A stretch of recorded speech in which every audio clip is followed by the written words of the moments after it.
The Grand Hotel will open 2 months from now according to our schedule. Pahayag ni Logan habang nakaupo sa dulo ng conference table. Seryoso ang binata habang nakikipag-usap sa mga investors, giving developments and assurances. Naroon ang paghanga niya dito pagdating sa pakikisalamuha sa ibang tao, at kung paano nito patakbuhin ang negosyo ng kanyang pamilya. Buo ang loob at desisyon nito pagdating sa negosyo. Kinamayan ito isa-isa ng mga investors. Isa-isa nagsilabasan ang mga ito makalipas ang ilang sandali. Congratulations! This hotel would open our business to wide and better opportunities, Mr. Villarmino said.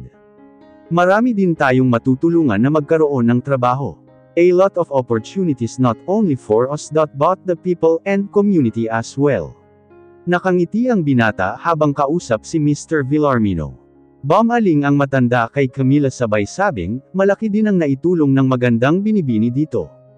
Maraming salamat po, tugon niya sa matanda. Nakilala niya ito nang nagsisimula pa lang siyang magtrabaho sa kumpanya ng binata. Magaan ang pakiramdam niya dito, dahil sa angkin nitong kabaitan sa ibang tao. Hindi nga lang niya lubusang maisip kung bakit tumandang binata ito, at hindi na nakapag-asawa. I should be leaving now, mukhang may date pa kayong dalawa. Anito habang may mapanuksong ngiti sa mga labi, habang papalabas ng conference room. Logan's smile was all ears. Naroon ang panunukso. Unti-unti itong lumapit sa kanya, his gaze was all over her. He always had that effect on her. Tingin pa lang nito ay kinakabahan siyang hindi niya moari. Nanginginig ang tuhod niya sa hindi malamang dahilan. Bumibilis ang tibok ng kanyang puso, at sa sobrang tibok nito, ay natatakot siyang marinig iyon ng binata. Natatakot siyang ipagkanulo siya ng traidor niyang puso. Huminto ang binata sa mismong tapat niya. Logan raised his hand and pulled her closer. His arm around her. Suddenly, she was alarmed. Anong ginagawa mo? Her heart started to beat erratically. I just want you in my arms, he whispered habang pinaglipat-lipat ang tingin sa kanyang mga mata at labi. She felt her stomach tighten as his hand caressed her face. Pakiramdam niya ay naninikip ang kanyang dibdib. Hindi siya makahinga. He pulled her closer and bent down and kissed her lips hungrily. Something hot and warm was melting her. Something that only he was capable of doing. Parang nalulunod na siya sa mga halik nito. Gusto niya ang sensasyong lumukob sa kanyang katawan. Logan's kiss was filled with so much longing and hunger. She parted her lips and gave his more access. She just revealed being pleasured in his arms. He was a master of seduction. She whispered against his lips as his fingertips runs over the swell of her chest. You taste like strawberry. I just can't get enough of your lips, Logan whispered as he searched for her lips again. This time, his kiss was filled with hungriness and roughness. Walang salitang namutawi sa bibig ni Camila. Nanatili siyang nakatitig sa binata, habang yakap-yakap siya nito. Magaan at masarap sa pakiramdam habang yakap siya ng binata. 5 araw simula nang dumating sila sa Batangas, ay naging busy na silang dalawa. May deadline sila na dapat habulin, at mga taong dapat kausapin, para maging maayos ang lahat. Pero hindi pa rin nakakalimutan ng binata ang magkaroon ito ng oras para sa kanya. She was never allowed to leave his side, puwera na lang kung magkaiba ang pupuntahan nila sa araw na iyon. Tanghali pa lang ay natapos na ang mga gawain nila ng araw na iyon. Inihatid lang siya ng binata sa kanyang kwarto bago ito umalis. May kailangan lang daw itong kausapin. Sa loob ng hapong iyon, ay wala siyang ginawa kundi matulog. Masama ang pakiramdam niya, at hindi niya gustong lumabas ng silid. Kinahapunan ay tinawagan siya nito. How are you, Miss Me? Wika ng binata sa kabilang linya. Hindi na niya magawang sagutin ang binata, nang maramdaman niya ang pagsakit ng kanyang puson. Impit siyang napadaing. She really needs some pain reliever right now. Nakalimutan niyang magdala nang mag-impake siya ng mga gamit. Buwan-buwan na lang siyang nahihirapan sa tuwing nagkakaroon siya ng buwanang dalaw. Why? What's wrong? Naroon ang pag-aalala sa boses ng binata nang magtanong. Pain reliever, I need a pain reliever. Iyon lamang ang naging sagot niya sa tanong ng binata. Sinabi niya dito ang brand ng gamot, at kaagad itong nawala sa kabilang linya. Sa sobrang sakit ng kanyang nararamdaman, hindi na niya namalayang nakatulog na pala siya. Logan on the other hand cannot contain the fear he's feeling. Halos paliparin niya ang sasakyan niya papunta sa pinakamalapit na botika. Buti na lang at maaga niyang natapos ang kanyang meeting. Ngayon lang siya kinabahan ng ganito, lalo na nang marinig niya ang impit na daing ng dalaga. Pinaharurot niya agad pabalik sa resort ang sasakyan niya, pagkabigay sa kanya ng gamot. Diretso na lang siyang pumasok sa kwarto ng dalaga. Naabutan niya ang dalaga na natutulog, habang nakabaluktot at hawak-hawak ang bandang puso nito. Camilla purred at marahang nagmulat ng mga mata. "Kanina ka pa ba?" she asked huskily, smiling a little. He smiled back. "I was worried. Parang umiiyak ka nang tumawag ako kanina. Heto na yung pinabibili mong pain reliever." "Thank you. Nag-effort ka talaga na pumunta." Hindi na niya natapos ang kanyang sasabihin, nang bigla na naman siyang mamilipat sa sakit. "Camilla." Hinawakan ng binata ang kanyang kamay. "Camilla, what's wrong?" Natataranta na si Logan nang patuloy siya sa pamimilipit. "Pakuha naman ako ng tubig." Agad tumalima ang binata sa sinabi niya. Kaagad niyang ininom ang gamot, tsaka hinimas-himas ang bandang likod at balakang niya. "Para saan yung gamot?" tanong ng binata habang hinihimas ang kanyang likod. His gesture made her relax a little bit. "Para sa menstruation yun. I have this menstrual imbalance, tapos sobrang sakit pa kaya palagi akong may stock ng pain reliever sa bahay. Nakalimutan ko lang magdala." Tumangotango ang binata. "Does it really hurt?" Nanlaki ang mga mata niya sa tanong nito. "Nako, hindi siya masakit. Actually, acting lang ta. Mag-o-audition kasi ako sa Pilipinas Got Talent." Naiinis niyang sagot dito. "Nagtatanong lang ako kasi wala naman akong alam pagdating sa ganyang bagay." "Sorry na. You're forgiven. Pero pwede bang dito ka muna, please?" She held onto his arms tightly. "Don't worry Camilla. Hindi ako aalis sa tabi mo, magpahinga ka na lang. May kailangan lang akong tawagan." Halos 30 minuto din ang ginugol nito sa telepono, bago bumalik sa kanya. "Kumain ka na ba?" tanong ng binata. Naupo ito sa tabi ng kanyang kama. Umiling siya. May gusto siyang kainin, pero nahihiya siyang sabihin iyon sa binata. "May gusto ka bang kainin? Are you craving for something?" Hinawakan nito ang kanyang kamay, at dinala sa bibig nito at hinalikan. "Talaga? Okay lang ba?" Napangiti ang binata. "Yes babe, anything you want to eat." "Kahit ako pa. Bastos ka talaga." Alam niyang namula ang kanyang pisngi dahil sa sinabi nito.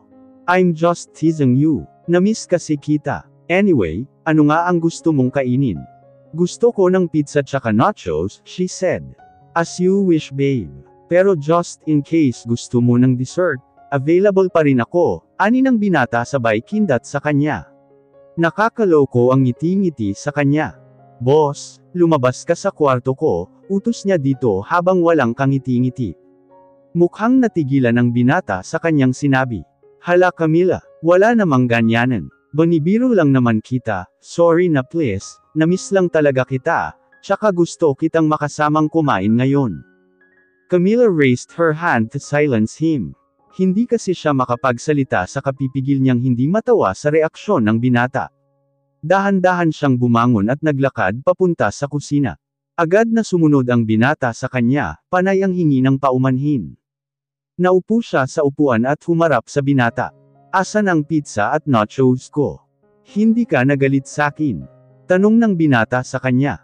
"Hindi naman ako galit sagot niya dito habang nakangiti. "So, you're making fun of me."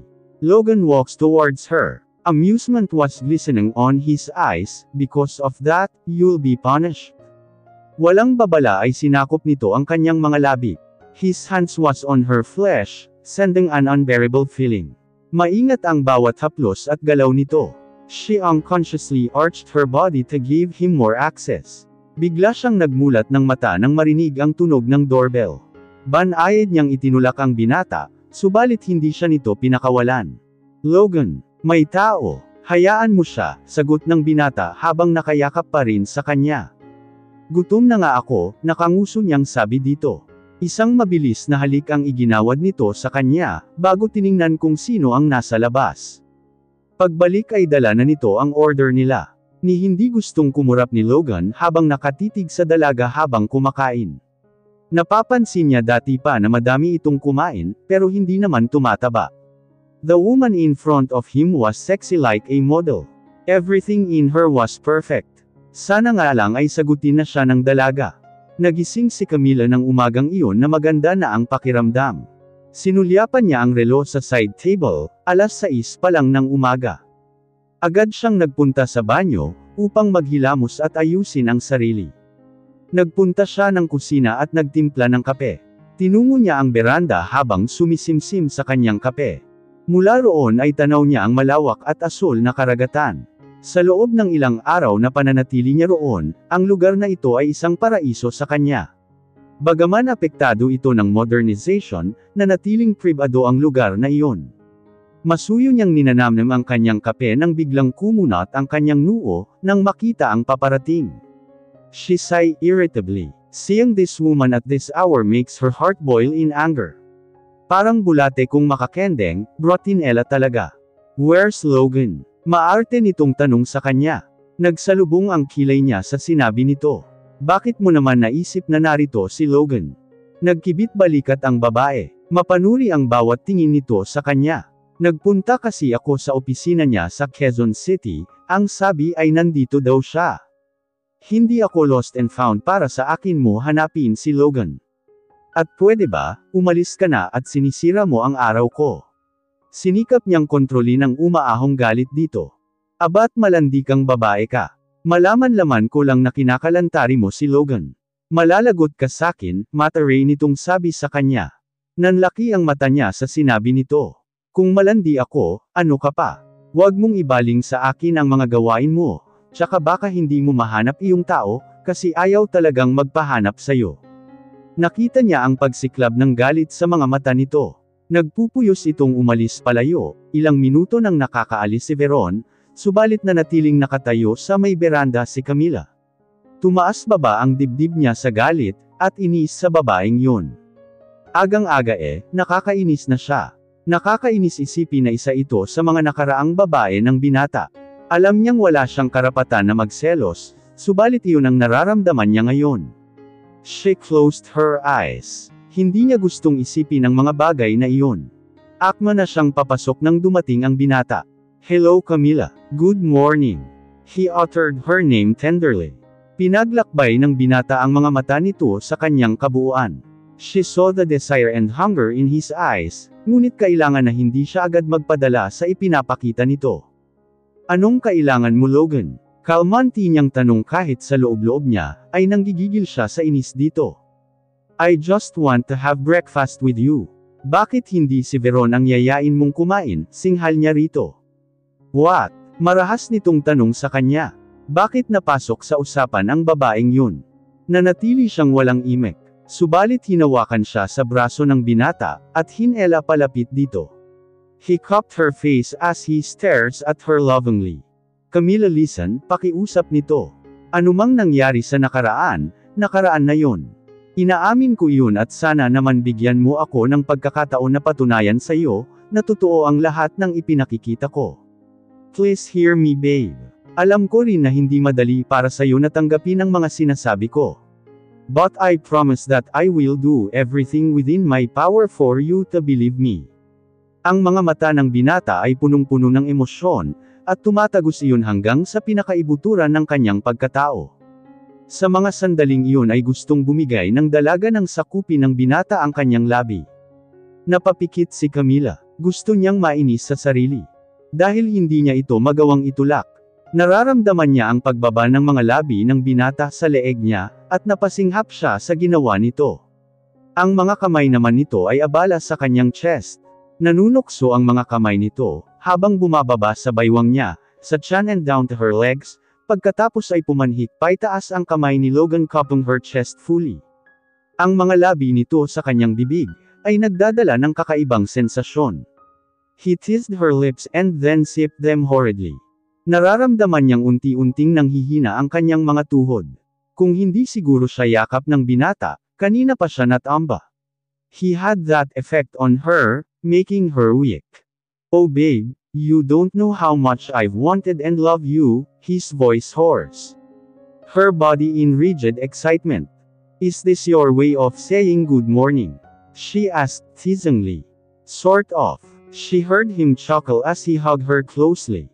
Siguraduhin mo lang na tapos na kayo ng babaeng yun. Kung dumating man yung time na maging tayo, ayoko nang may kahati. Ngayon pa lang sinasabi ko na para may panahon ka pang umayaw. Napabuntong hininga ang binata. Bahagi na lang yun ng nakaraan ko, ikaw na ang mahal ko ngayon.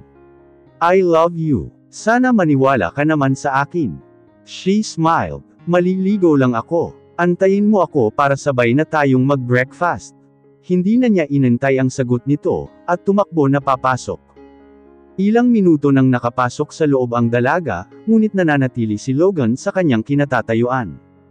That woman. Para akong baliw rito habang nakangiti mag-isa, ani ng binata sa sarili.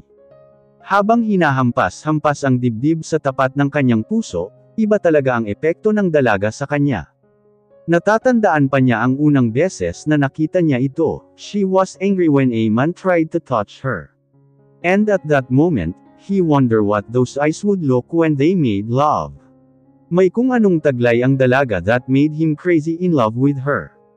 Biglang nagangat ng ulo ang binata nang lumabas ang dalaga. Blue jeans at puting blouse lang ang suot nito, subalit napakaganda pa rin ito. You look beautiful babe. Natatakot tuloy ako. Bakit naman? Kunot noong tanong ng dalaga. Tingnan mo naman. Ang dami mga lalaki na nakatingin sa iyo. Gandang-ganda sila. Ani ng binata na akala mo talaga ay nagtatampo. Natatawang naiiling si Camila sa inaasta ng binata. Sa gwapo at yaman nito, mukhang nai-insecure sa ibang lalaki. Kung alam lang nito ang nararamdaman niya para rito. Huwag kang mag-alala dahil wala naman akong gusto sa kanila. Hindi makuhang salubungin ng dalaga ang mapanuring tingin ng binata. Look at me Camila. He cupped her face and then said, alam ko naman talaga na wala kang gusto sa kanila, dahil ang totoo mahal na mahal mo ako, at matagal ka nang naglalaway at nagnanasa sa katawan ko. Kapal ng mukha ng lalaking ito. Alam niyang namumula ang kanyang pisngi. Pinaghahampas niya ang binata. Tawa ng tawa ang binata, ang ganda mo lalo kapag nagagalit ka. Ang sarap kurutin ng pisngi mo, lalo na at namumula pa ito. Bolero, halika na at kumain na tayo. Kanina pa ako nagugutom eh. Sabay hila niya sa binata. Ikaw na lang kaya ang almusalin ko. Sabi ng binata. Agad naman niyang binitawan ang kamay nito, at nagmarcha palayo dito, ngunit agad na sumunod ang binata, at hinuli ang kanyang baywang tsaka sinabayan siya nito sa paglalakad. Tinangka niyang tanggalin ang kamay ng binata, na nakapulupot sa kanyang baywang, ngunit lalo lang nitong hinigpitan iyon. Sinaman niya ito ng tingin, subalit ngumiti lang ito sa kanya ng pagkatamis-tamis. Ipinaghila siya nito ng upuan nang makarating sila sa restaurant. Anong nakain mo? Tukso niya rito. Kumunot ang noo nito sa kanya, pagkuwan ay napailing. Babe, maalaga ako sadya. Sweet pa. Babaero nga lang. She stuck out her tongue on him. Nakita niya ang biglang pagsasalubong ng kilay nito. Namumula rin ang magkabila nitong tainga. Pati ang pag-igting ng panga nito, ay tanda ng pagpipigil nito sa sarili. Let's eat, basag niya sa katahimikan sa pagitan nilang dalawa. Don't do it again, bulong ng binata. Alam niya ang tinutukoy nito. Ngunit nagkunwari siyang walang alam. She wiggled her eyebrow as she keeps glancing on him. Natutuwa siya sa reaksyon ni Logan kapag tinatitigan niya ito. Alumpihit ito sa tayo at hindi mapakali. Nasa kalagitnaan sila ng pagkain nila, nang bigla na lang sumulpot si Veron. Agad itong naupo sa tabi ni Logan. Napataas ang kilay niya sa ginawa nito. Lihim niyang sinulyapan ang reaksyon ng binata. Naroon ang takot sa mga mata nito, habang nakatingin sa kanya. Nginitian niya ito, assuring him that it's alright. He then gave her an apologetic look. Matamis niya itong nginitian. Subalit nakapaloob sa mga ngiting iyon ang isang babala. Makuha ka sa tingin. Bulong ng isip niya.